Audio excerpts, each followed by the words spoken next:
Hey, Trails Collective world. This is Ian coming to you this week with a few pieces of what would be a weekly rundown. I'll mention a couple events, anything coming up, things about to close out. And then the real focus on the deeper dive for this evening is going to be digging in with Debbie Livingston. Debbie, we have had on the Trails Collective live series with Ellie Pell early on.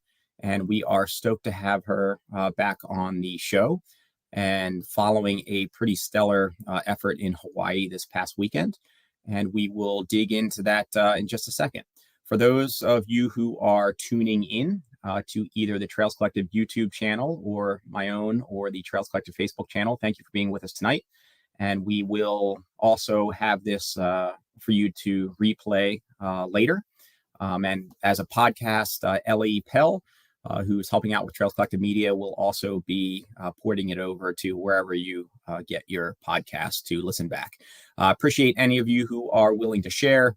And those of you on tonight, for sure, feel free to drop any comments or questions into the comments box. Some we may be able to plug through. Some just let you interact with one another. And if you got any questions or comments for Debbie, for sure, let us know, and we will plug those in. So let's get into it for this week. Again, going to start with just a few pieces as I typically would have with the Trails Collective weekly rundown. Well, actually, with that said, a big shout out. I always want to say thanks to all those who are supporting us through Patreon support. You can find us, if it's not linked on the website very clearly, you can probably just Google Trails Collective Patreon support. We have a number of individuals that are making small monthly contributions. And for those of us who didn't catch, or those of you who didn't catch, maybe part of where, actually pretty much where all those initial funds have gone to is supporting Northeast runners and hopefully doing some big things. So this past week or so, we had a few individuals that we supported in heading down to Bandera. And one of them, Ellie Pell, had a phenomenal day and secured the golden ticket for Western. So we will do what we can to not only cover trail running in the Northeast, but also provide support to Northeast runners who are making an impact and doing some pretty incredible things. So thanks for tuning in. Thanks for commenting. All right, let's get into it. So a few events, something still fairly quiet in the Northeast at the moment in some of the trail races. Upcoming this weekend, we've got the Frosty Fat Sass put on by Kim and the crew at Sasquad Trail Running, saying every event is a trail party. It's running at South Mountain in New Jersey with a 5K, 3-hour, 6-hour. Registration is open through race day on Saturday. Got the Chili Cheeks 11K in Reading, as well as the Angela Ivory Fat Ass this Saturday, and the Beast of Burden Winter Edition coming up on the 29th. Events that are filling up quickly here in reaching their capacity. So if you're interested in them, you may want to get on it now. We have Notch View in Massachusetts. We've got the Dark Side 8-hour in Mid-Maryland Trail Festival in Maryland. Cayuga Trails, one of my races here in Ithaca. We are pretty close to closing out or activating the wait list. We've got Grayson Highlands 50 Mile and Swami Shuffle in Virginia. And registration's opening. We've got Muddy Sneaker. It's a classic 20K in Western New York. Whiteface Mountain Races, also some of mine. I have set registration to open on the 26th, and hopefully we'll have some cool announcements and updates coming on that. And so that's what's coming up. But the focus of this evening will be Debbie Livingston, and I'm going to bring Debbie in here. Debbie, it is wonderful to have you back on the show. So thank you for carving out some of your time and hopefully somewhat recuperated at this point. Yeah, actually, thank you. Thank you. I'm happy to be here. I was actually just telling Scott, my husband, that I went on a walk with a friend and I felt pretty fast and good. Yeah, right on. Yeah, quads are healing nicely. Toes are feeling better, and it's awesome. Well, that speaks to your fitness and your toughness. We'll dig into hurt here in just a couple minutes, but not the easiest course, especially if you're going out and running a pretty solid effort at sub 30 there for the win. So very telling. And maybe some of the things that maybe we can dig into here, I think just speaks to your fitness and background. So for those who don't know Debbie, Debbie is a frequent flyer, not just in the Northeast scene, but also chasing some of the classic events nationwide. I believe you grew up in Central Connecticut? Yes. Yeah, grew up Central Connecticut and living, it looked like maybe 45 minutes or so northeast of where you grew up now. That's correct. Yeah. Yeah. Good job. And for those who are not familiar with Connecticut, and Debbie and her husband Scott assisted me with an intro and basically a summary of some of the the Connecticut rather trail scene, which is pretty massive in terms of the trail resources in Connecticut. And that I'm still going to plug that here. Just need to reshuffle the website to figure out where to put it, but stay tuned because they put a good work into really commenting on just how loaded Connecticut is with trails. So I would assume that you've got some trail networks right around you there in Connecticut. Yeah. Yeah. Actually, that was one of the reasons we picked the place we're living in right now. We can go out our front door and hop right on a rail trail and then go in either direction, and we're on single track within a mile or so. We also have the Schnipsa Trail that runs right through our town, and it's that was very important to us to be near trails. And it seems like, looking into those of you who assisted in plugging in with Connecticut towns, and just as I was looking into that seems like it speaks to Connecticut as a whole, right? I mean, it seems like most of these towns, you don't have to go very far to hit some trail networks. Yeah, all thanks to the Connecticut Forest and Park Association, which has hundreds of miles of Blue Blaze trail systems. But on top of that, there's other trails that connect to the Blue Blazes. So you don't have to go far to get on a trail. Mm-hmm. Although some of them are quite hidden, so you would never even know you were near them. Well, that's all right. I see it's just the dense foliage and the technical terrain of Connecticut, which, again, hopefully we can tie into here in just a minute with Hurt. But you're going from kind of one technical terrain to another in terms of dense foliage. Wow. So in Connecticut, surrounded by trails there, you are a yoga instructor, personal trail trainer, running coach, including middle school, cross country. Yes. A couple years ago, I picked up that gig, and I just love working with the younger kids. They're so malleable at that age. And for me, I tell my parents too, I coach a more holistic way. So it's not just about the running for the kids. I do some mental work with them. We talk about perseverance and grit. We do strength training. We do flexibility. So they get the whole gamut, and it's that is a very fulfilling job. But yoga, I've been teaching for over 20 years. And I love that as well. That's a whole different clientele than the middle school cross country. And I've backed off a little bit of personal training because I got more into the coaching and coaching online.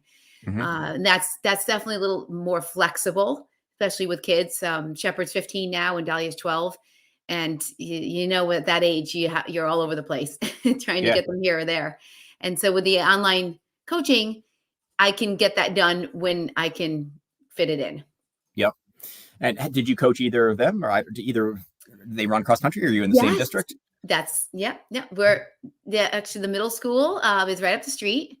And so a lot of times I'll just bike up and coach and bike back, or run up and coach. And both of them, I was the coach for both of them. And actually what's kind of funny is that they love it. Yeah. Uh-huh. They're happy to have me as coach. They're proud of it. And so that's worked out well. Dahlia is in 7th grade. And so she just had me for the second year. I was able to coach Shepherd all 3 years. Mm-hmm. And I was at the high school. The kids so were many of your current runners, were they aware, for instance, of what you were just going out to do in Hawaii? Well, no, because it's winter now, so I'm not with them. But some of their parents probably know because I'm Facebook friends with them now.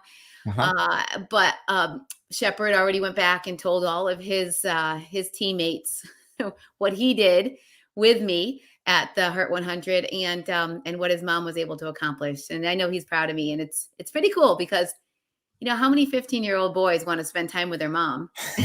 Well, not all 15-year-old boys have a badass mom that, you know, is pretty fit. And so do you think that they, for instance, your middle schoolers, do you think they can process I don't know if that would have had much meaning for me, because that's like out of your, like, I can't even comprehend that. No, yeah, and actually, you know, part of when I speak with them, when I talk with them about grit and determination, I do tell them some of the things I do, And some of them, I think, get it a little bit. Some of them can't wrap their head around it. I mean, there's adults that can't wrap their head around 100 miles. Uh-huh. Uh, but I think they kind of get the gist of it. And I've seen great things come out of them. And I have some high school kids now that I'll go, because my son was my first year of cross country. So I go to his meets. Actually, it was my second year of coaching cross country. So I go to his meets and I see the kids, and they want to know what I'm up to now. And there's been times when I've invited them on like a birthday run. Last year I did a 46 my 46th year on this earth. I did a long birthday run. So I ran for 4 hours, 60 minutes. So 5 hours. Uh-huh. And so they came out, when some of them ran with me for a period of that time. So I think they do get it, and they'll get it. They'll understand it more later on Hmm. when they're older and they look back and they're like, oh yeah, remember what So my how coach was it looking at those athletes and just being like, they're, I guess I was going to say, how was it looking down when they're complaining about this mile or two, or like being wimpy in these workouts or whatever? And just like, kids, like you're so much tougher than you even know right now. That's exactly right. That's what I think it gives them. It's like, hey, I can go out and run 50 miles this past week, and you guys can do 2 miles today.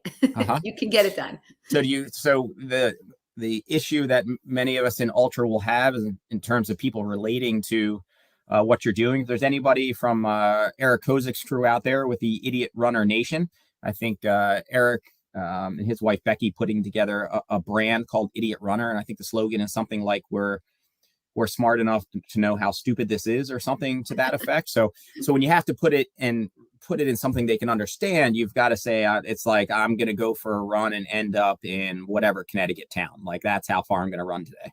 Yeah, that's a good way to do it. I remember my very first ultra was a Vermont 50 back in 1999, and I recall I was going to school at UConn and living back home, and it was about 50 miles to drive there, and that really got my gears turning in my head. Like, oh, I just drove 50 miles, and that took me about an hour and 15 minutes, and I'm going to be doing that in a few weeks. I'm like, well, wow, that's incredible. Uh-huh. So yeah, so equating it with things, real world things can definitely help. Yep. And then another thing on your plate, I'm not sure how active it is at the moment, but also went to the Academy of Culinary Nutrition. Is Hmm. that Yeah, so that was an online course a few years back. I'm very, very big. I love cooking and baking. All plant based. I've been vegetarian since I was 15, and vegan, mostly vegan for over the past 12, 13 years. And the Academy of Culinary Nutrition is all about plant based and gluten free as well, and just exploring just cooking in a more healthful way. It was all online, and what was great about it was that there was assignments to be done, and we had to hand in, and we had to cook and like take pictures and write articles, and it was very scientific based as well. Mhm. So then there's a certification at the end. So that was really good. I do need to do more with that. I'm mostly just what I learned in that course. I'm mostly just doing with my family, which they appreciate. I tell you, my son tonight, we cooked a meal together, and he was like, "Oh, I'm so happy to be back home to eating a home cooked meal." Because in Hawaii, like, we were strapped on time, and you don't have a lot of facilities to do the cooking in, and so we did a lot of takeout, which is very unusual for us. And I said, Shepard, do you not understand that a lot of people eat this way all the time? He was like, I could never deal with it, Mom. I love your Yeah, cooking. right. If you're not used to what that feels like, it's dramatically different, right? I mean, you Yeah, suddenly feel just kind of like heavy and burned out if you're not used to eating out a lot. And I mean, it yeah, tastes good maybe the first couple rounds, but then you just start feeling like, ugh. yeah. Even my daughter one night, she's like, "Ma, do we have any vegetables here? I need some vegetables bad." I'm like, "What? You need vegetables?" I Uh-huh. said, "I'll get you some." Success. High five, Yeah, you and Scott as parents there, I I know. suppose. So are you putting together using those skills for any pretty awesome power packed recipes or something that you're planning for some of these ultra adventures? I haven't really made any recipes for adventures, but I have actually submitted some recipes to books, and I have one or two that are out there in the Culinary Academy of Culinary Nutrition cookbook that was put out last year. I'll probably submit another one this year. For the most part, it's just, like I said, it's just for the family stuff. We've done energy balls and, rice balls and granola bars and granola and things like that. But it's definitely not. And then I've done some cooking classes where I've brought people into the home and I've taught others. It was plant-based snacks on the go. So I taught them how to make some energy balls, and we did the chickpeas, the cooked chickpeas that you can pack in a Ziploc and take with you. So yes, I've done a little bit of that. It's definitely something I want to dive into a little bit more, but right finding now, the time and where to prioritize that. That's the thing. It's like, where are my priorities? And it's hard enough just taking care of the house and doing my part-time job and taking care of the kids and Scott. Yeah, I was about to say, maybe I should try to give you some motivation and try to hire you to do a different recipe a month or something like that. Or years ago, I think it was just a few years ago, Elizabeth from Mountain Peak Fitness organized, along with Solomon, I think it was like a trail running retreat. I forget what, might have been in New Hampshire or somewhere. I wasn't able to make it, but Natalie Thompson was there, I think, speaking on nutrition. And I think that there was some degree of focus on endurance cooking. And so maybe it'd be fun to try to rope you into doing some sort of retreat. I did note you also did a yoga and trail running, was it retreat or women's retreat a couple of years ago? Not recently, but I have in the past. Like 2019, maybe I saw. Yeah, it was through the Appalachian Mountain Club. I did it 2 years in a row, but then COVID hit and things changed there. But we might get back into that, and that was a success. It was really nice. It was out of the Highland Center, up in Crawford Notch, and cool. So that was a lot. That was a lot of fun. I mean, yoga, healthy eating, and trail running are my three really passions, high passions. So it was awesome to incorporate all three. And you got your family behind that as well. Scott is there as well. And it looks like Scott on this trip, in terms of one of your partner in crime, it's cool to see you do just family adventures or FKTs. And it looks like on this trip that he put in an FKT on his own, right? He went up Mount Kaala. Yeah. So there's some funny story behind that. I was also planning on doing Mount Olamana. But the morning, the day after we got there, the morning we were heading to Mount Olamana was only a 2.4 mile FKT, but it's got class 3 and class 4 climbing in it. And it poured on the way there. So the trail was a mess. It was just a sloppy, muddy mess. And so my plan was to hike up with the kids, back down, and then run it up and down. But I had to nix that plan because I would have definitely gotten injured. So instead, we just hiked up as a family, and we sat at the top and spent a couple hours, almost an hour up there chatting with some locals, and had an amazing view, and then slide their way back down, and then went to the beach after that. But Scott saw an FKT that was available to run Mount Kaala, and that is that course had been set, but there had been no FKT on it, and so he set his sights on that. And so he parked us at the beach, and he ran to the highest point in Oahu and made his way back. So it's we're partners in this. So it's important for him to get that adventure in as well. Since I knew he'd be supporting me for longer than a day in the race. And so I love to support him in some of his adventures as well. And they also volunteered during during the race. Yes. I see them wearing sport in the shirts. I signed them up to volunteer at Nuuanu aid station. And that was the first aid station was at the Nature Center, Hawaii Nature Center. That was the start finish. And then the next one was Paradise, and then Nuuanu, and then back. So there was really only 3 aid stations, because there's a 20-mile course, 7 miles to Paradise, about a little over 5 to Nuuanu, and another 7 back to Hawaii Nature Center. I signed them up for a 6-hour shift, and they thanked me for that after. They said that it was a great, the aid station volunteers were awesome there. They met some really cool people. My daughter made probably over 200 rice balls and packed over 200 ice bags. They had a great time, and the head aid station, the guy who was at the head of the aid station there, he sat next to me at one point when I stopped for some food in the race, and he said, "I love your kids. They're so great. Nice. I'm having so much fun with them." He's like, "Make sure they come back." So that was really wonderful to hear.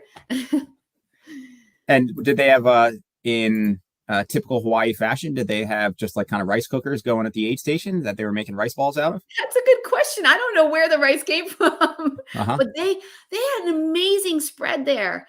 It was they had and they had it all labeled. So they had lots of vegan options, and they had it labeled vegan. So you knew exactly what you're asking for. There was rice balls. There was a lot of Japanese inspired food. There was peanut butter and jelly. There was grapes, watermelon. Really anything that you could have thought you would ever want or desired in a race, they had it, and they were ready for you. And it was quick in, quick out. It was really impressive. So for those of you, so we're cutting into some of the hard rock detail or hurt details at this point. I was going to mention hard rock too. It's still on my tip of my tongue, but getting into some of the hurt details. For those of us joining us this evening, I'm assuming you're familiar with Debbie. You know of what she just did with Hurt 100.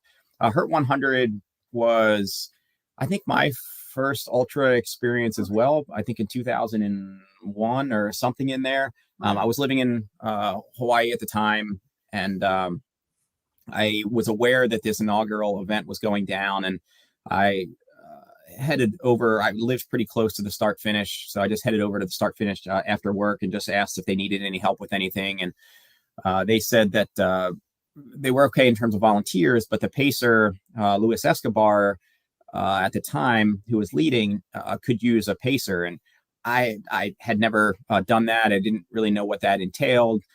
I was just pretty much fresh out of college. I just didn't really have any ultra experience at that point. And so I was like, all right, I don't know what that means, but sure. And they were like, come back at whatever time. It was like 10 p.m. or something like that. And he should be back here at the nature center around that time. So it's like, all right. So I came back, and I don't know what my longest run ever at that point was. Maybe it was like, I don't know, 20 miles or something. And then ended up, I think, with Lewis, maybe the next, 40 or 50 miles. I don't remember what we covered going through the night for his inaugural win that year. And so it was just a really awesome experience. But this event is the Hurt 100. It's a 100-mile that runs out on island of Oahu. It's pretty much just outside of Honolulu in terms of an area. And it's what you'd expect, I think. It's a very lush course. The trails are fairly beat down and eroded, but a lot of root jungles. And it's basically the course follows with what Debbie alluded to, like basically like a tripod configuration, where you're basically going into the center and then off onto one spike, back to the center, to the next spike, back, and then back to the start finish. And she mentioned each circuit is 20 miles, and for the 100, doing it 5 times there. And then maybe we can get into some of those experiences. But so the aid stations you're talking about. So, and I caught a couple clips, but so you got the nature center, first aid station in where the pirates were. That was over at Paradise. Yes. Yeah. Paradise. And so it was wild seeing, and you speaking to your family. They were at the other one though. They were by Jackass Ginger on the other side. Yes, but that was just from 12 to 6 on Saturday. So I did get to see them pop in and see me at the nature center, and then they also came over to Paradise in the morning, where Shep jumped in. My son just jumped in as my runner, my pacer. Oh yeah, cool. That's all right. So backing it up then again. So coming into Hurt, is this? So you've done maybe 500 or 600 historically. Actually, this is my 10th. Oh, it's your 10th. Okay. Yeah. Awesome. And you've done some classics, right? Finished. You've done Hard Rock, you've done Bighorn, you've done Cascade Crest. Yes. What are a couple of the others in there? Vermont 100, Pinhoti, Grindstone, Javelina, Tahoe Rim 100. My husband's helping me out here. Yeah. So you've chased some classics. I mean, you've gone after some classic, for instance, like Cascade Crest. I mean, it's one that maybe isn't on as much of a national radar as it used to be, but it's like Mhm. one of the original like icons or Yeah. whatever. And like, Same thing with Vermont 100. That's been mhm. around for a long time. I have also run Hard Rock, and like you had mentioned before, I did get into Hard Rock again this summer. So that's my next goal. But yeah, this 10th completed. I did DNF at Tahoe Run 100 one year. And I also, my very first 100 I tried out, which was not a smart idea when my son was 1 year old. I went out to UTMB.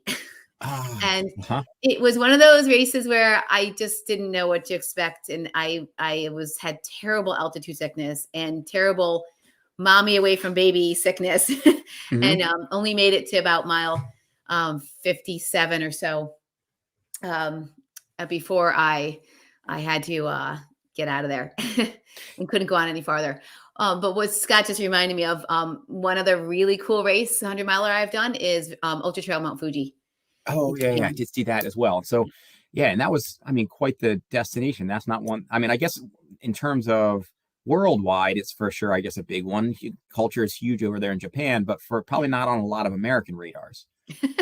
no, but it was one of those things where my husband had to do a business trip out there. So he's like, Uh-huh. why don't you go run Mount Fuji? I was like, sure, why And not? was that pretty incredible? Because that's a pretty Oh, wild culture it over there, was right? wild. Completely different culture. You'll have to pull up Scott's blog to read the whole story behind that. If any of you listeners want to read a crazy story about crewing, that just go to scottlivingston.net, and you'll see his stories. He's an amazing blogger. But yeah, the one of the craziest things about Ultra Trail Mount Fuji was the strictness of their rules. You had to have all of your gear with you and working. And if you did not, you were out. Done.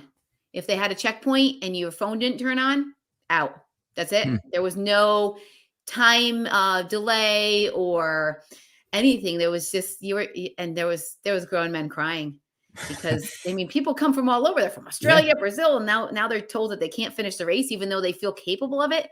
It's just that they were missing the rain jacket or something. It was And warranted on Fuji, you getting some pretty extreme potentials for weather, or did it feel we pretty remote or risky? Or yeah, we did. We ended up with a quite a big rainstorm, and so they ended up circumnavigating us around some of the forests because they didn't want us to ruin them.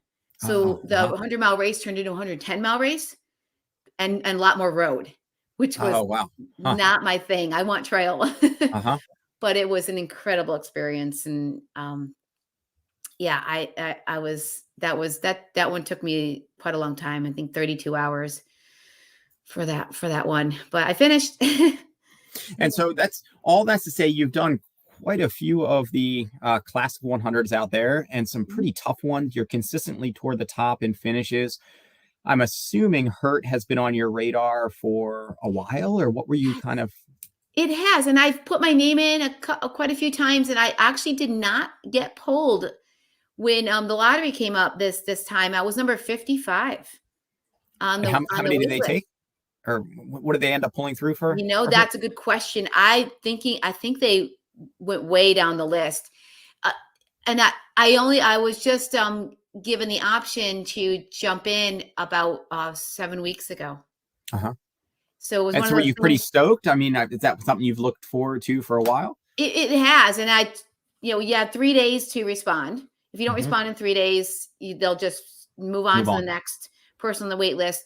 And I said to Scott, I'm like, we've been, we had this on our schedule. We removed it because I didn't get in, but I said, this opportunity may not come up again for a long time. And the only reason it came up is because there was so many restrictions, the COVID protocols, and you had to be vaccinated, fully vaccinated to run. The crew had to be vaccinated. The pacers, only one crew at a time. There was no pre-race party. There was no post-race party. So a lot of the hoopla around the race that people really love wasn't there. It didn't matter to me. I was there to run. I wanted to do the race, and you're in Hawaii. That's amazing in itself. And we have friends there, so we had relatives there, so we wanted to go visit them, and we went. So I'm always ready. I'm never at a point where I'm like deconditioned. I'm always at a point where I'm ready to ramp up. So I'm like, I can do it. I could ramp up my mileage. I could be ready. And I was. Which is awesome. And another brief detour, speaking to your always ready fitness. So even when you're not doing some of, and you've, all right. So speaking to you always being ready, even outside of the event. So you, at least on the fastestknowntimes.com website, you've got 44 FKTs, at least again, mentioned onto that site. That puts you number 3 overall of all females. Again, take that for what it's worth.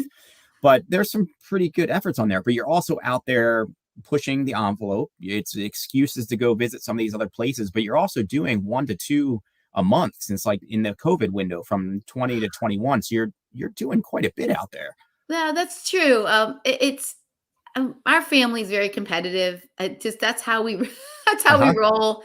So when races were canceled, we're like, we got to find something. It's just we love to push ourselves and also what I found with the FKTs that brought you to new places that you wouldn't typically go. And I also have a new training partner, which I haven't had before. My friend Laura, she's 10 years younger than me, but she's super strong and fast, and she's probably even a little bit more crazy than I am with fitness. And so it's been a good match. And she's done a couple of these FKTs with me. And I just went for a walk with her earlier this evening. It's one of those things where I've never really had a training partner. I've always done things on my own. So it's been really nice to have someone that pushes me. And then I've been able to push her on the longer stuff, and she pushes me on the shorter stuff, and we make a good team. So we've been have fun doing that. And then I've done quite a few with Scott. And then sometimes I'm just like, I just want to get another FKT this weekend. So I look on the schedule, I look at the site, and I pick a few, and I go out and see what I can do. That's great. All right. So perpetually pretty solid fitness. Found out 7 to 8 weeks ago. How did you, so going into 100 miler like Hurt, I guess what's your typical, I guess just weekly average training volume, workout structure, and then how did that change as you tried to ramp up in that 7 to 8 weeks?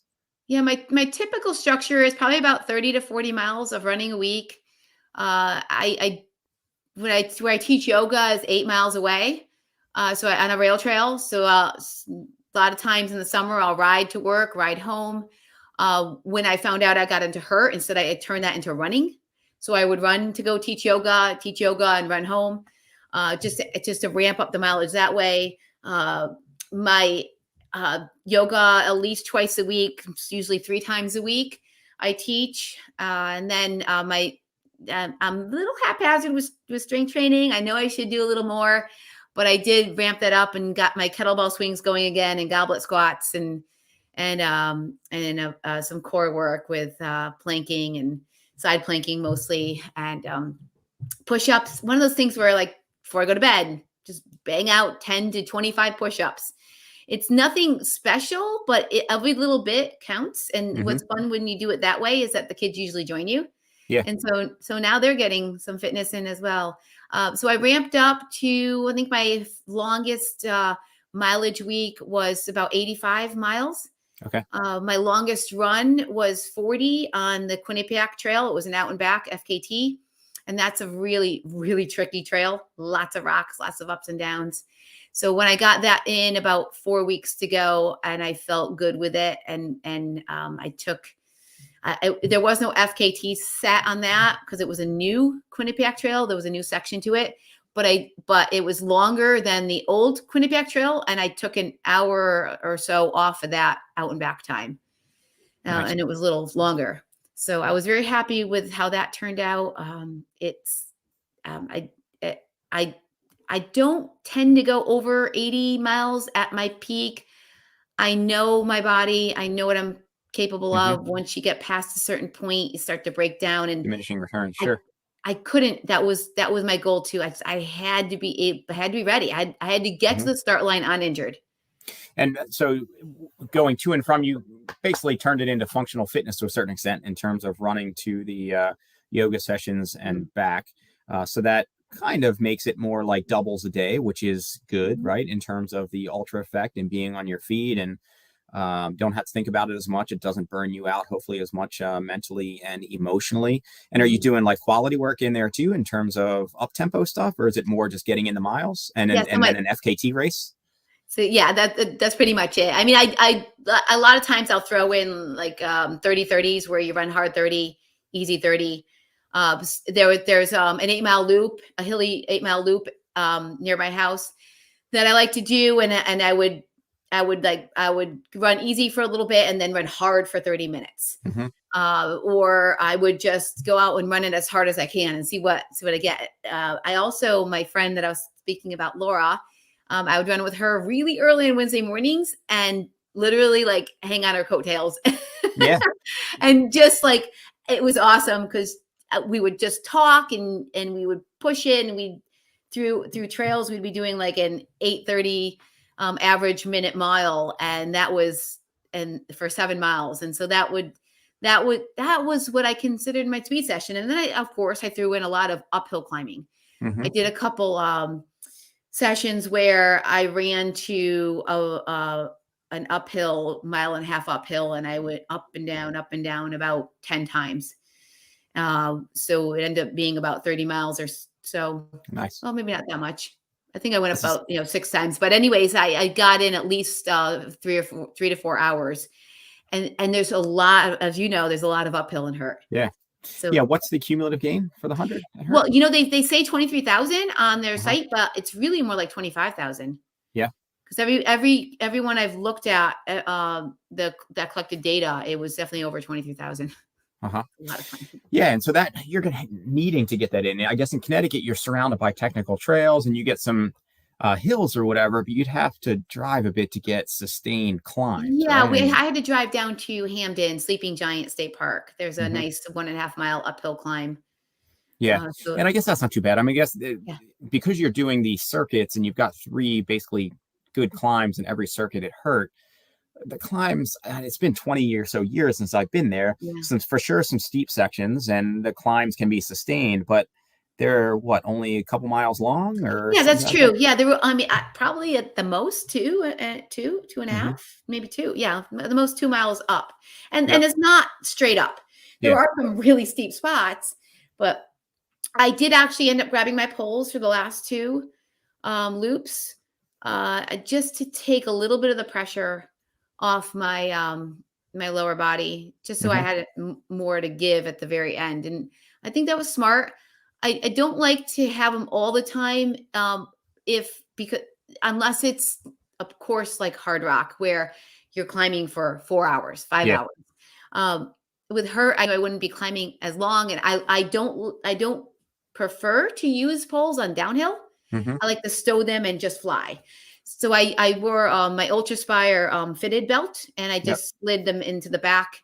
I pulled that on with 2 laps to go, and I used that as my way to carry my poles when I didn't need them, because I just had a small the small Ultraspire spry pack on for the entire course, which worked out perfect. So it was 1 liter bladder, and that was all I needed between aid stations. And sometimes I even went to aid stations without.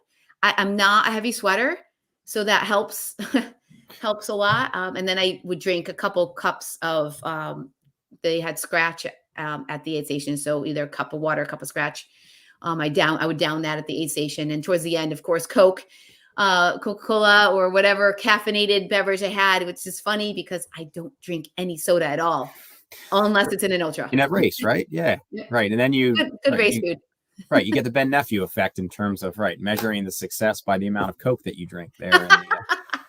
So for those of you then who, as you can imagine, with a trail event in Hawaii or on Oahu, you could get this. For those of you who haven't really explored that course or seen images of it, take us through a little bit what you, I guess, were expecting out of the course, and then take us through that circuit, and make maybe some of the more visceral moments, like where you're like, wow, like I'm in Hawaii, or this is, because I have some very vivid memories of the night runs that I used to do when I was just living there just on my own, and some of the Oahu lights in the skyline at night, and these a lot of very potent visuals. So take us through the course and some of the things that really were remarkable for you. So the start of the race is if you recall, you're pretty much just going straight uphill, and it's all rocks and roots. It's a very wide path. So what I remember, we started in the dark, and I just remember like it just was crazy to me. The path was so wide because it's just so well used, Mm-hmm. too well used almost. So it was interesting just trying to follow people up. I'm like, who's taking the right route here? I had no idea. Yeah. So I was just trying to stay somewhere in the middle. Chatted with some of the women and the guys, and then once you get to the top of that climb, then it's a little bit more switchbacky. There's some nice ridge running, which reminded me of courses like Hellgate, where but what's nice about Hawaii is there's hardly any leaves on the ground. Mm-hmm. So whereas in New England, we've got leaves everywhere, scattered everywhere, and same thing with Virginia, with Hellgate.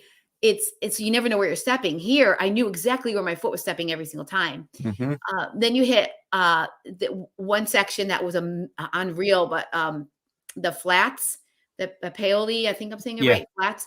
It's all roots, and Yep. it's just a puzzle, and you're just hoping you're stepping in the right places, and then you're having to take big steps. And then a little farther on from that is a switchback downhill, and then you go through an area what one of my friends that I met on the run called the Bird's Nest, and it was crazy roots with small spaces in between where you can fit your feet on a side hill. So you're holding on and you're stepping through, and then you hit on the way down to Paradise. It's all switchbacks all the way down, and then we call the rocks baby heads. I learned that from my son, who's a mountain biker. So all these loose rock, and then you're flying down there, and you get to the Pirates Cove in Paradise aid station, and then you have to come back up that same way. So what's kind of cool about it is that now you're seeing who is behind you and how far back they are. So you got to do the math in your head, but the crazy thing was when I got to the first aid station in Paradise, I came in and they said, "You're the first woman." I said, no, that's not right. I was. And I was like, okay, all right. Now I got big. So this is right. You're talking about the first section. So like 7 miles in or whatever. They're 7 miles in, the first aid station. I'm already in first. I'm like, am I going too fast? What's going on here? I said, I feel good. This is awesome. It's all downhill from here. Yeah. Yeah. And then you climb back up, you go through Paoli Flats, and then you head down to Nuuanu. And that's another section of those rooty parts, and then once again it's switchbacks, and after you go over this ridge line, whereas really it's the only exposed part of the course where you can really see the sky and the sun is beating on you. The rest of it's all under canopy, and that you fly down and then you cross the river. And my husband, that's where my husband and kids were working, and they said a lot of people were trying to keep their feet dry, but I looked at that and I said, you're going to get hurt. Because they're covered in mud. They're big steps. I'm like, my legs are not that long. I'm just going to go right through the water. And that's what I did every time. The challenge there is now your feet are wet every 20 miles. And that's when blisters start. So it's hot and humid and it's wet and it's slimy and But there's a rope. There was a rope to hold on to. So you go to the aid station, you turn around, you come back through the water again. Then you're going to climb back up out of there. And then you do go through some gates eventually, which I believe are to keep the hogs out. Because there's wild pigs out there. We only saw wild pigs before the race started. I never came upon any during the race. We did hear a lot of really cool birds out there. And then you go through a gate, through another gate, and then it's a nice ridge section as well, slightly downhill. And then you cross over, which was really interesting. There was a piece of trail that you cross over twice in the race. So it's like almost like a crazy figure 8. And that piece of trail you hit 10 times instead of 5 because you cross over and you go. So mentally it was really confusing. I'm like, why are we going over this again? But I made it back to the start finish. The last bit of trail is called the Pipes. And that is a horribly rutted, rocky, muddy section that is so dangerous. It's definitely an ankle breaker if you hit wrong before you get back to the start finish. But then you get going there and you turn around, you go right back out and do it again. One thing I failed to mention is that on the going down to Paradise in the first section, there was a gate that was locked. So we hit a gate, there's a lock on it, and like we're like, okay, the guy and I that I was running with a guy named Adam at that point, we're trying to figure out like, okay, this gate is locked. We're the only people here. Are we on the course? But the flag was hanging from the gate. Mm-hmm. So we climbed around it and continued on down, and we saw someone that was working for or volunteering, and we told him about it. He said, well, we know. When we came back up, the gate was still locked. There was like 20 runners on the other side of the gate trying to come through. Uh-huh. Everyone's climbing up and over it and around it. And that guy, Adam, and I, we had to go through the bamboo and around. And then I went a little too low. He had to pull me up. And I'm like, we feel like we're in an adventure race now. We're not even in a trail race anymore. That would have made it an awesome spot for a race photographer to be right there with people going around it and over it or standing there looking confused. Oh, we were so confused. So they eventually got it open. The next time we went through, it wasn't open. So those are some visceral. That was some crazy points to it. I'm trying to think of some other points. Was the water crossings were incredible. The pipes. The first loop I did in just under 5 hours. The second one a little over 5. The third one, by that time it was dark. Darkness is very long in Hawaii in the winter.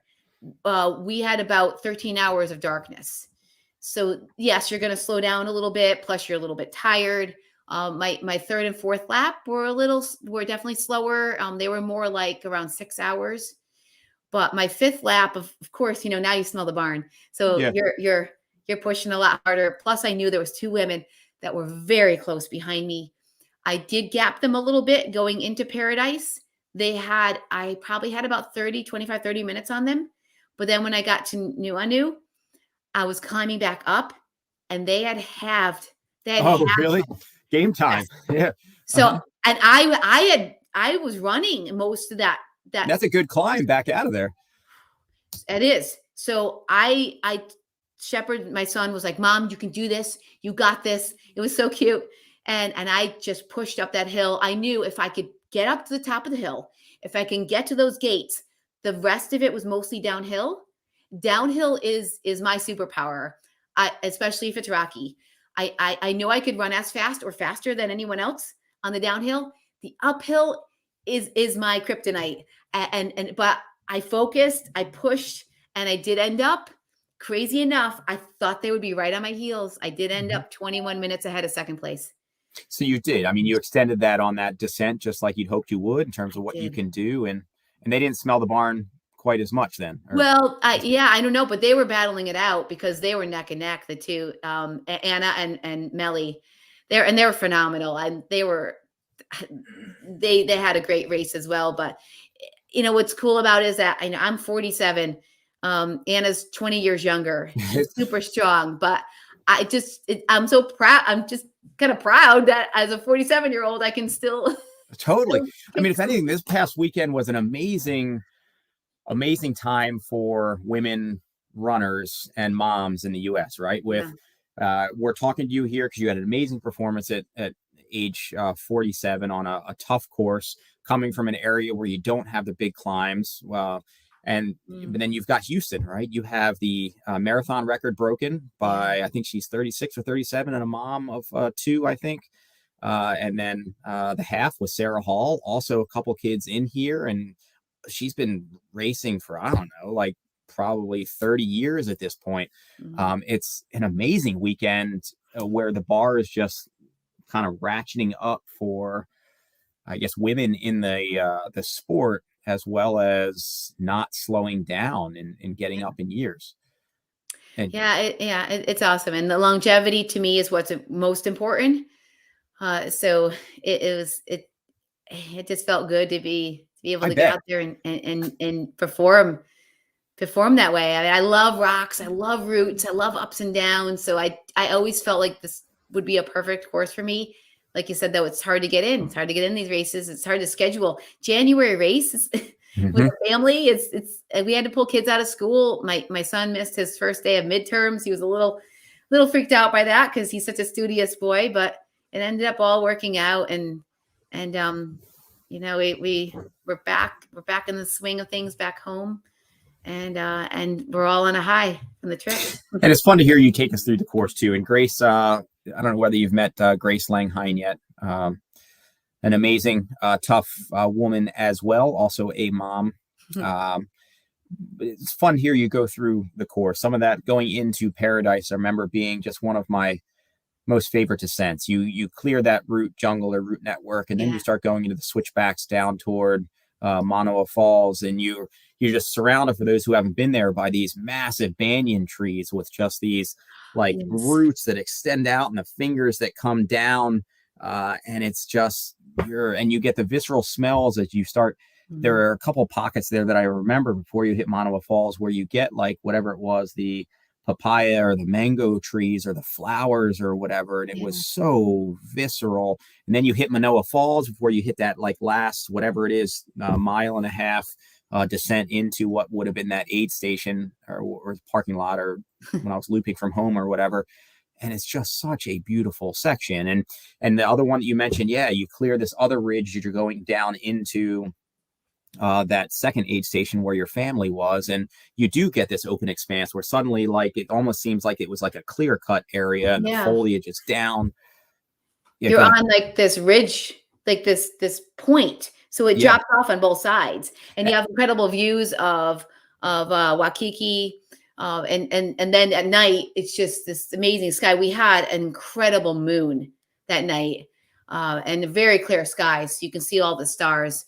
Was funny that was we asked a friend of ours who afterwards if he'd seen the stars that night, and he's like, I never looked up. You almost can't most of the time because you're like you're worried about where you're stepping. Put something. But it's unfortunate if you don't make the time to actually stop and just take that in on occasion. And you speaking of the knife edge, you just mentioned too, for those who also haven't been there, I mean, you might see it in pictures, but it's impressive how, and speaking to you not doing the FKT the one day where it rained hard, that gets crazy. I mean, those sheer topography there is wild, just how steep that really is, and you are on these knife edges, and then it's just so slimy in spots that it's really dangerous out there. That the Mount Olama, if I'm saying it correctly, we have read that people have died up there. That first hike we did with the family, because if you're not prepared, I mean, we saw people hiking in cracks up there. You just one lady sliding down on her butt because she had no traction with her whatever shoes she was wearing. But people go unprepared. I mean, that happens all the time here, and we have the same issues in the Whites and up in Maine. They have the same problem there. But it's like you got to know what you're doing, and you got to know what's going on around you. And luckily, this ridgeline that we were running across in the race, it wasn't that as scary as Mount Olama. But it was grass. It was more grassy, so the traction was actually pretty good. But it was a little bit steep in parts, and it was neat that you can see off both sides. Right near that aid station where your family was, there was. Again, I think it was called, it was locally, we called it Jackass Ginger. It's a place that we used to go to swim, and there was a nice rope swing there. We always had to be conscious, I think, of leptospirosis. We didn't make sure we didn't have any like open cuts or whatever in the water there. But a really cool place to go and swim and rope swing or whatever. So you mentioned in the fives, first two laps, then it slowed to like sixes, and then closed decently, but that's a great job out there, especially over that terrain and at night. You didn't really slow that much. I mean, you really held it together. I know. I didn't have any real low points. I had a slowish loop that I just felt a little bit tired, and I used my poles a lot more, and probably did quite a bit more walking, even on some of the downhill tricky spots where I was running the first loop. But overall, my energy level my stomach was good. I had a little tinge of feeling sick on the downhill in loop 4 where Scott ran with me. It was the downhill pounding. Yeah. and your stomach's just jostling. I was like, that's when I turned to drinking the soda, and that always helps. Uh-huh. And then backing off of the food a little bit. So grapes and soda were really what brought me through that point. But the last loop, I felt great, and I just knew I was ready to be done, ready to finish this off, not actually be done. What was really interesting, I think we only had 46 finishers in all out Mm-hmm. of probably about 115 starters, somewhere around there. So it was a very high attrition rate. I mean, some of it, my kids were telling me that some people quit even in the first loop. And these types of loop, I say, but like I said, it's more Circuit. of a Yeah. tripod. Yep. It's these types of races are really hard mentally if you're not going in completely and totally prepared and focused on 100 miles. Mm-hmm. Because you're back at the start finish in 20 miles, in 40 Uh-huh. miles, in 60 miles, in 80 miles. And if you're not committed, totally committed to that 100 miles, it's going to be hard to get back out there. The other challenge in this race is that the cutoffs are pretty tight. It's 36 hours total. And if you can't, the cutoffs don't start till towards the end. But I mean, I did a 29-hour race and I was first woman. So Mm-hmm. it's like, Yeah. you've got to be moving out there. It's not easy. Uh-huh. The cutoffs are hard. The terrain is tough, and mentally it's tough. So there's a lot of challenges with this race. And they have they have a 100K going as well. It's not just 100 mile. What's the other distance? It's just 100 miles. There's a 67-mile fun run. Oh, but it doesn't mean anything. They said they'll give you a pat in the back. Uh-huh. If you can get to the 67-mile mark. So I wonder what their attrition was for those who they weren't up to it versus those who got time cut, to your point, because you are right. To be 29 hours at the top female, and it's a 36-hour, right? Is that 36 hours? Yeah. Total. You have to be in by. Some of it was that I think, a lot of it could have been that, when they went so deep into the wait list, mm-hmm. that there could have been a lot of people that were invited to go and they weren't totally there. Weren't really ready. Yep. Possibly. I don't know. I mean, it did get hot. I definitely felt the heat Saturday afternoon. Luckily, I deal really well with the heat. I'm not a big person. And I said, mm-hmm. I'm not a heavy sweater. So I think that helps a lot. So if you're a big person, if you're a heavy sweater, if you don't do well in the heat, it definitely would have affected you. And if you weren't ready for the downhill pounding, I'm sure that took its toll on a lot of quads. And that is very runnable there. I mean, despite the amount of technical terrain, there's a lot of running there. There is, especially on the downhill. If you can run, you can definitely make up a huge amount of time on the downhills. And there is some flats too. Yeah. And it's also, I mean, it's some of it's, I wouldn't say extremely runnable, but it's like, if you are ready to run, like I said, I ran the last 5 miles, the entire last 5 miles, even the really rocky, rooty, this terribly rutted section of the pipes where my son was like, I can't believe you're running this, Mom. He was slipping all over the place. And I'm like, I got to be done. I'm going to get there. Uh-huh.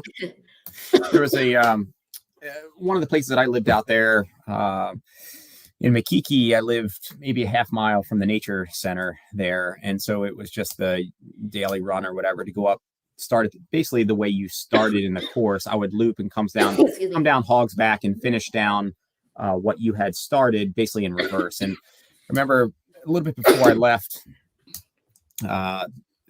coming down that section, there was a woman, it seemed like she was maybe like in her 60s or something like that, that was a daily walker out there. And the first time I came up behind her, I think I probably hollered from a distance, like to your left or coming up or something like that.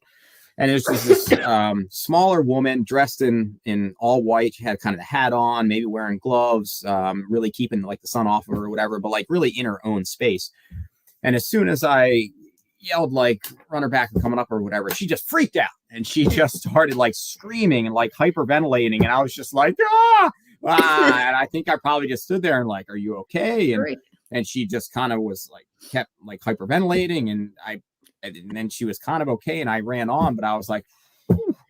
I just really messed that woman up, and I'm kind of on my daily run here too, so kind of got over it or whatever. And next week coming back down, I'm around the same spot. Here she is around the same spot again, walking in front of me. I'm like, oh, sweet Jesus, here we come again. And I tried to, I think, maybe say it more softly, or maybe got a little close to her, and I just started kind of more walking up behind her as opposed to running. Same thing, freaked out, started yelling, hyperventilating. I'm like, oh gosh, like this isn't working. And I think I had one more, I think a third time, literally like a week or two later, and I'm like, I don't know. I give up, right? I give up. I don't know what to do. And it was pretty much the same thing. And then I think I moved shortly afterward, but it was also made that section all the more visceral. So talking about people on the trail, during the day when we were heading down to Paradise, that is a heavily trafficked area. And of course, it's a Saturday. You weaving in and out, on your left, on your left, on your right. Sorry, I'm coming through. So that was really interesting. And the same thing on Sunday morning coming down through the pipes. There was so many people walking on that. My son's like, she's coming through. She's coming through. The people, they didn't freak out like your woman, though. And so in your at least 100-mile history, you've pretty much kind of been, I guess this would be, so in terms of what you have coming up, it looks like you've got Mount Tammany. Is that inserted specifically because you've got Hard Rock coming up, and that's a good way to just get in the elevation? So we've, yes, part of it, but we just like the course. Scott and I were supposed to do that last year. It didn't happen because of COVID. And we did it 2 years before that, and we enjoyed it. And we like the race director, Alex. And he just ran as well with you at Hurt? Yeah, he's at Hurt, and he just finished his 14th Hurt. Yeah, it's pretty wild. Real time. So we picked his brain about Hurt, so he helped us out with that. And it's a really good course at a really good time of year. And so we picked that one, and we've got Trap Rock coming up as well. And that's a good local one. Lots of climbing, lots of rocks. But now that I'm back from Hurt, now I can really plug in more races. I was kind of one of those things where I couldn't think about Hard Rock yet because I had to focus on Hurt and get all the logistics, because you have to imagine, like, traveling right now with COVID, there was just so much anxiety, with school and with possibly the flights being canceled, all sorts of stuff and work related. And so I couldn't think much about what other races to add in, but now I can dive into that. And Hard Rock, having been through it once, you've got a good sense of what you're getting into. Your family has a sense of what you're getting into. And are you just stoked, or are you nervous, or are you anxious? Yeah, stoked for sure. The plan, so it was 5 years ago, and I've been trying to get in again the last 4 years or so.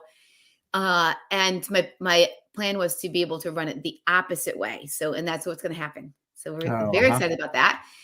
And the other plan is that I'm going to get out there at least 2 weeks ahead of time with the kids. My plan is to enroll them into a mountain bike camp or something. Right.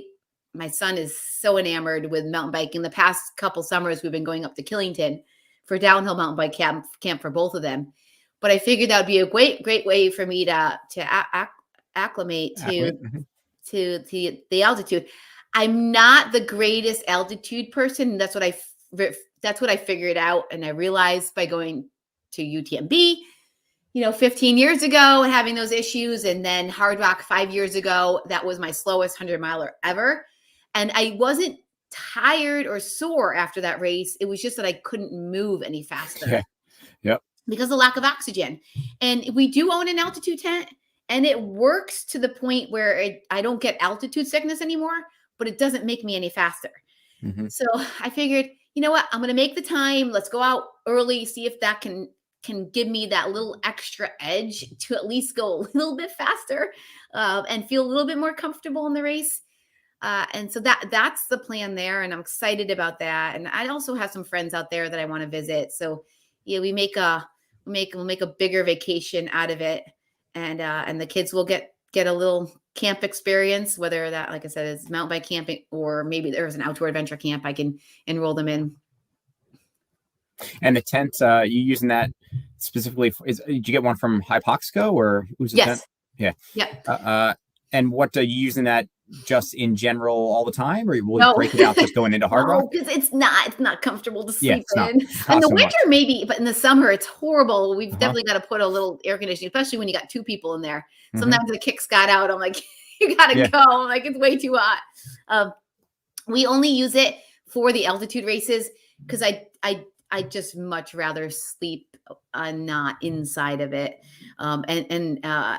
So when I did Bighorn this past summer, we used it for that. Obviously used it for hard rock, used it for Tahoe Rim. But if it's under 6,000 feet that I'm running, we don't bother setting it up. Yeah. And for those who don't have experience running at altitude, and as Debbie alluded to, it is just an interesting feeling, because it's like you just, I don't know. I just feel like, for instance, I'm just having a bad day out there. Like, I just feel like I'm just like dragging, and I'm like, nothing really hurts, but I'm just dragging. Just can't move any faster. It just drives you nuts, huh? It's like, you want to go faster. You'd like to run the hills and the flats, and you're just like, just can't do it. Yep. Well, that's cool that you have that resource going into that. I was scrolling through, I think actually my oldest daughter was going through some of my photos the other night on Google Photos, and there was one we got back to where Brian had sent me one of the tents going into, I think it was Wasatch maybe, and there were a couple, the girls were playing in there, and to what you just said about Scott too, Sherry was like, oh yeah, like I remember, like I wouldn't sleep in there with you because it was just not comfortable. Like that was ridiculous. And but it's cool that you've got access to that for the risk angle, I guess. Yeah, it is. I got it years, maybe at least 10 years ago, when I was definitely running more competitively, if you can. Come on. You ever not competitive? All right. But I get what you're saying.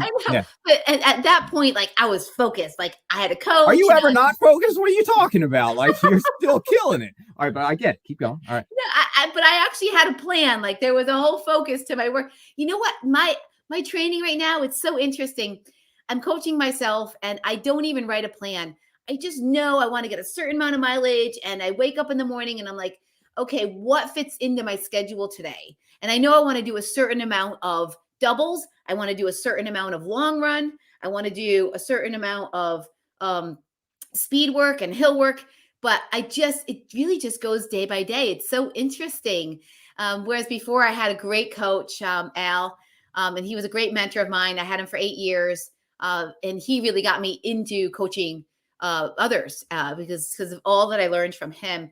But then I hit a point, about 6 years ago, where I was like, I just don't feel as competitive. I don't have that drive, that real competitive drive where I'm going to be placing, first, and I'm trying to, but I don't know. Yeah. And then I don't know how just recently that I felt, Bighorn, I actually did quite well there too. I placed second in my age group. Second. Yeah.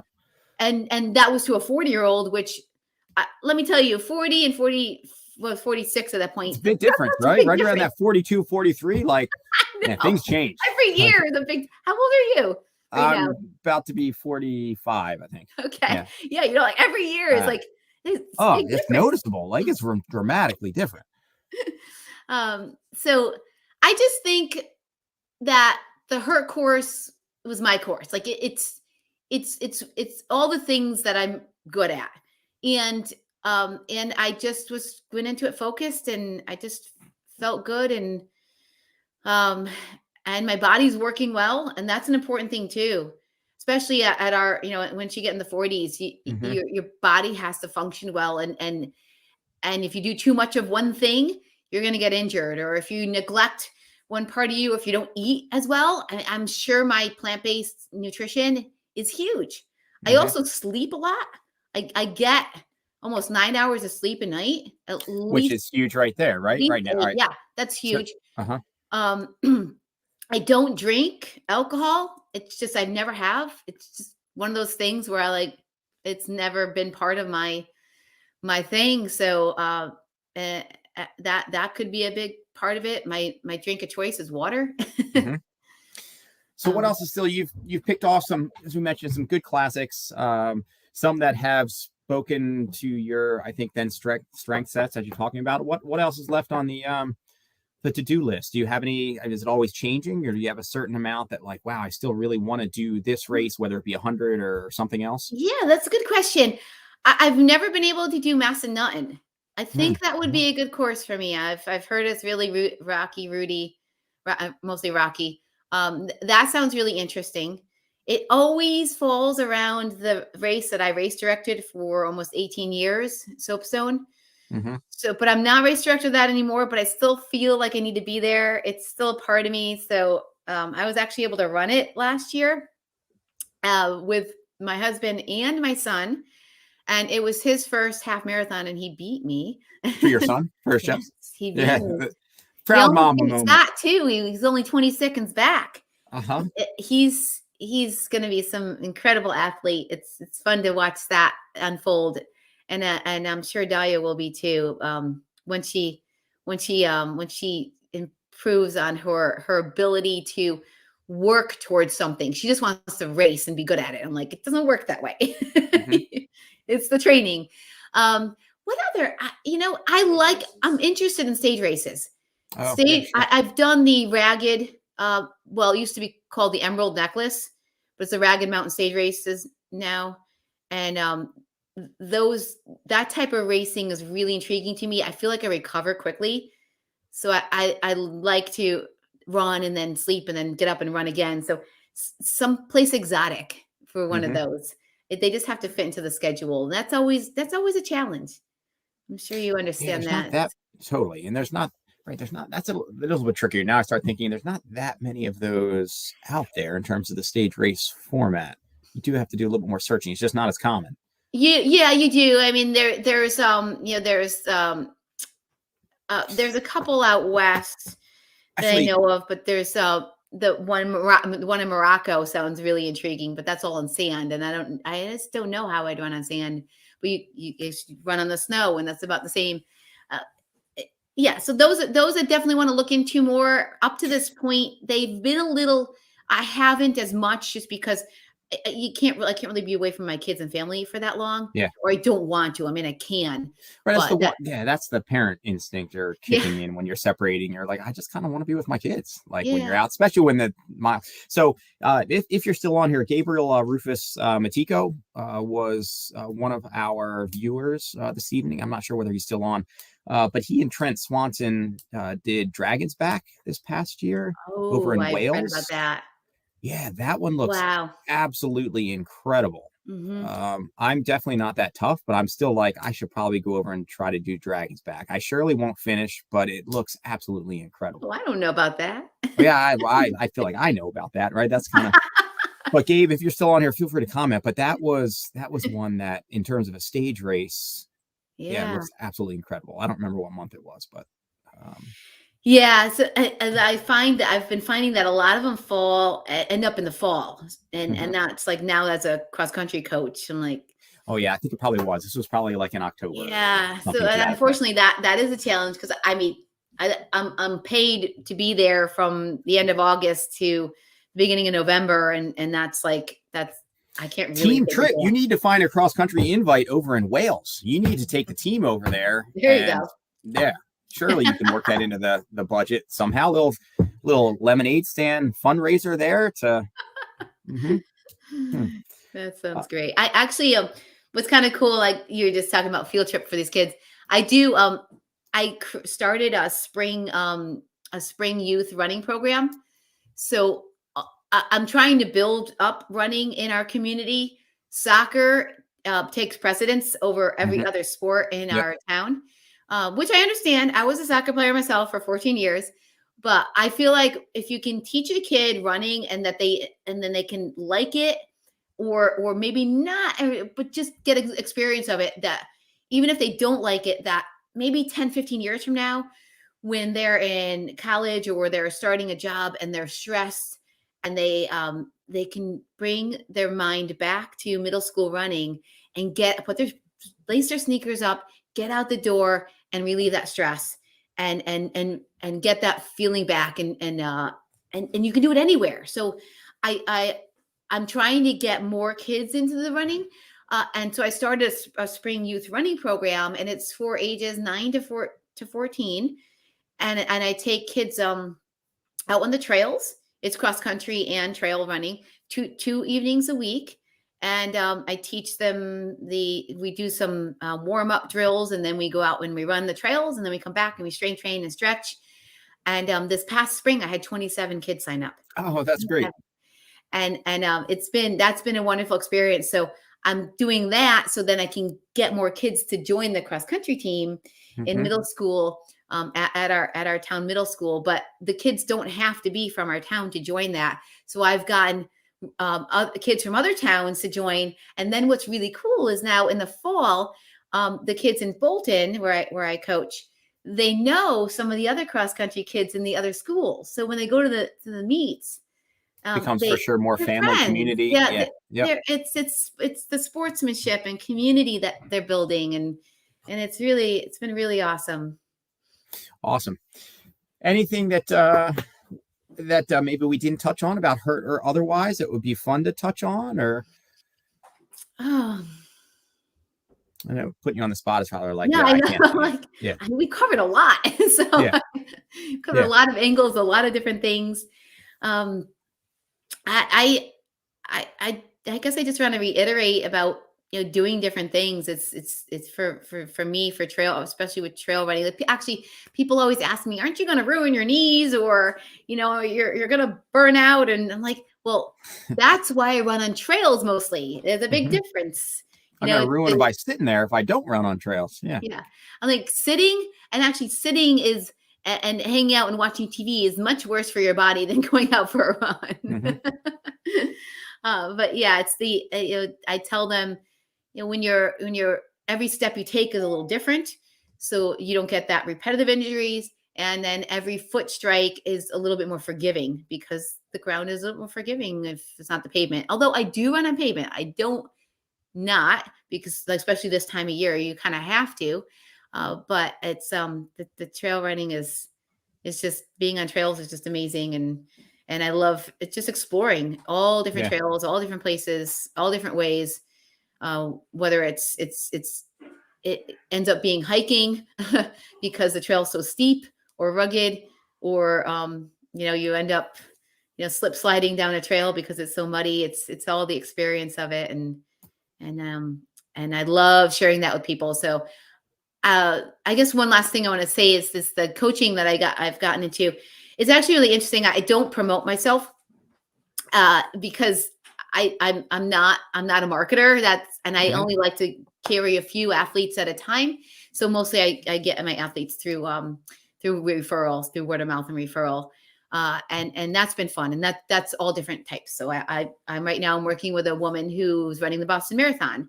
And I have another athlete named Mindy who's been with me for years. She's wonderful. She's a coach herself. So that's been really fun. And she does all sorts of races from 5 miles to 100K. She's gotten up almost to 100 miles in the past. And I make sure that they're cross training and not just running, and getting their strength in and flexibility. And so that's been a lot of fun. But I like working with all ages. Like I said, I love the kids. I really love the kids. But I also love working with the adults. Well, it's wonderful that that you're where the coaches come to get coached then, in that regard. So it speaks to you and the influence and the respect for you. Well, it was awesome to see you. When I reached out to see whether you'd join me, it's always a little bit of a roll the dice. Is this okay? Is the person that's going to put pressure on, what if it doesn't go well, or whatever? And yeah, I mean, you were good. You actually asked me before I even raced. Yeah. You had no idea how I would do. Because I think it's just as important, right? And in my head, I'm like, and I weighed that, and I was like, I don't want to put the pressure on, but ultimately, all right, so if you crash and burn 60 miles in, like that's a good experience too, right? And a good takeaway, and why, and and so ultimately it was like however it goes. But it was awesome that it went really well. And it's awesome that Yeah. you took the win there, and it's awesome you had a good experience, and it's awesome that the family got to go. So congratulations. You truly are awesome, and it's great to see you keep cranking. Yeah. So thank you and so if people do want to find you though, where can they track you down or reach out to you? So I have a website. It's Debbie, Debbie, Livingston.com. Or you can reach me at Trail Running Mom. Although on Twitter, and like my husband's helping me with this, but I got to get on Twitter a little bit more, and Instagram. He's like, you got to promote yourself more. I'm like, I don't know how to do this. He's my photographer. He's my writer. So like I said, he'll be writing a blog post. So you'll be able to go on to scottlivingston.net, and you'll be able to read about the experience and all the other races and experiences that we've had over the years. He's an amazing writer. I'm so fortunate to have him. He's an amazing crew as well. So those are a couple ways. On Facebook, I'm Deborah Schieffer Livingston. Schieffer is my maiden name. So you can find me on Facebook as well. Well, Debbie, thank you so much for connecting again, and hopefully we can maybe connect again after you take the women's win at Hard Rock, or something like that. Oh, that would be really hard. That would be really hard. There's got a lot of things have to go wrong with the other women for that to happen. There is. You never know, though. Maybe there'll be some lightning and hail, and you never know. That's what I always tell my people. I'm like, that's what I've told my kids too. I'm like, you run your hardest in a race. You never know what's going to happen to the competition in front of you. Anything can happen. All right. Well, great job. And thanks to all of you who have been tuning in. Thank you for liking the stations and sharing them and reaching out. And thank you to all our Patreon supporters and those who maybe will become Patreon supporters. Thank you for supporting Beast Coast and runners. And we will catch you on the next round. All right. Thank you, Ian. Bye, everybody. All right. See ya.